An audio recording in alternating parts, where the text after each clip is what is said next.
সিদ্ধিগঞ্জ থানা পুলিশের অভিযান পরিচালনা করে ৬৫টি পুড়িয়া হেরোইন, ১৮৪ পিস ইয়াবা ট্যাবলেট সহ ১০ জন মাদক কারবারি ও ১৮৫ লিটার মজুতকৃত ডিজেল তেল সহ একজন গ্রেপ্তার এবং চুরি ও অন্যান্য মামলার অপরাধের সহিত জড়িত ২ জন, মোট ১৩ জন গ্রেপ্তার করেছে সিদ্ধিগঞ্জ থানা পুলিশ।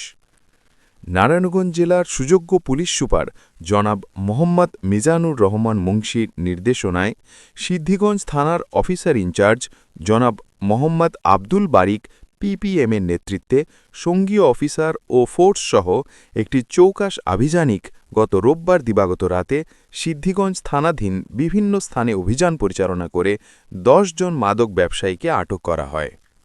আটককৃতরা হলেন আসামি মোহাম্মদ মুর্শিদা আলী, মোহাম্মদ আলী, মোহাম্মদ রিয়াজ, মোহাম্মদ মুস্তাফিজুর রহমান শোভন, আব্দুর রহিম, মোহাম্মদ নাসির কালু, মোহাম্মদ সাকিব, সোলাইমান, মোহাম্মদ আমজাদ হোসেন, মোহাম্মদ জুবায়ের, মোহাম্মদ আবির।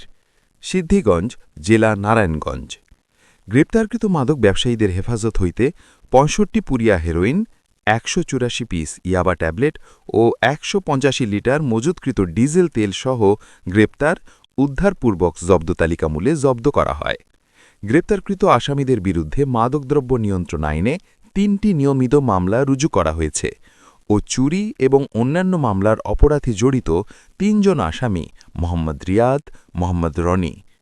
সিদ্ধিগঞ্জ থানার ভারপ্রাপ্ত কর্মকর্তা ওসি আব্দুল বারিক পিপিএম বার জানান, মাদকসেবী, চোর ও চাঁদাবাজদের বিরুদ্ধে অভিযান অব্যাহত থাকবে।